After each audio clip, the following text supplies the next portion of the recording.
3 लोगों की मृत्यु हो गई। ना पुलिस के पास कोई इसके अंदर वो था, मर्ग दर्ज हुई थी, ना कोई कानूनी कार्रवाई हुई थी।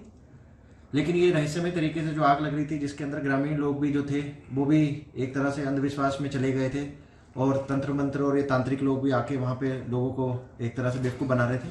उसके अंदर पुलिस ने फिर ये ऐसी घटनाएं होने लगी तो पुलिस ने जो है कैसे आग लग रही है, जो जिन चीज़ों में आग लग रही थी उनका हमने FSL जांच के लिए उस चीज़ों को भेजा था।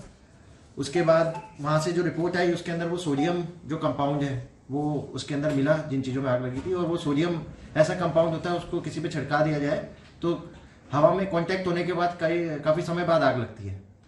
तो ये तो हमें पता चल गया था कि कोई ऐसा तंत्र मंत्र नहीं है और ये कोई ऐसा जादू टोना नहीं है जिससे आग लग रही है। ये कोई जानबूझ के करी हुई चीज़ है, कोई जानबूझ के शैतानी कर रहा है। बार बार आग लगना ये कारण रहा कि ये जानबूझ के ऐसा कर रहा था कि किसी को मेरे पे शक नहीं हो, और ऐसा लोग भी समझेंगे तांत्रिक और ये कोई इसका चक्कर है तंत्र मंत्र का और कोई जादू टोना है। लोगों को, ग्रामीणों को कंफ्यूज करने के लिए, उनकी सहानुभूति लेने के लिए इसने ये सब करा। और जो ये पुलिस पे भी हमला कराया तो इसके ही लोगों ने, और इसने ही उनको भड़का के कि ये CI जो है इन्होंने गाड़ी वापस मंगा ली है फायर ब्रिगेड वाली, तो इसने ही भड़काता था और ये खुद ही आग लगाता था। फिर लोगों को, ग्रामीणों को भड़काता था कि पुलिस पे भी हमला करते ताकि पुलिस भी आना बंद हो। हमने मृत्यु के कारणों का पता लगाने के लिए जो बच्चा था एक 4 साल का गर्भित, उसकी डेड बॉडी जो है हमने वहाँ से कोर्ट के आदेश से निकलवाई जहाँ दफनाई हुई थी। उसके बाद उसके जो सैंपल्स थे पोस्टमार्टम कराने के बाद वहाँ FSL भिजवाए।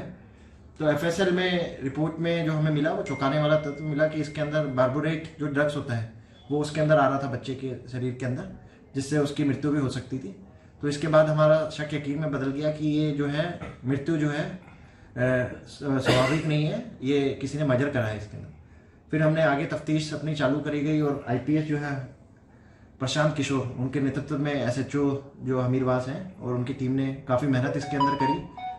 और जो जिन पे हमें शक था हमसे उन्होंने पूछताछ चालू करी तो पता चला कि भूप सिंह पुनिया जो इन बच्चों का बाप था और जो लेडी जिनकी डेथ हुई थी उनका वो जो उसकी दादी थी, उसकी मृत्यु इसी ने इन तीनों की मृत्यु करने से कारण पूछा कि इसने ऐसा मर्डर क्यों करा है, अपने बच्चों को ही मार दिया और अपनी दादी को मार दिया। तो ये बता रहा था कि मुझे शक था कि ये जो बच्चे हैं वो मेरे नहीं हैं, और इसे अपनी पत्नी के चरित्र पर भी शक था, और इसलिए इसने ये डिसाइड करा कि मैं ये जो है इन सबको मार दूंगा।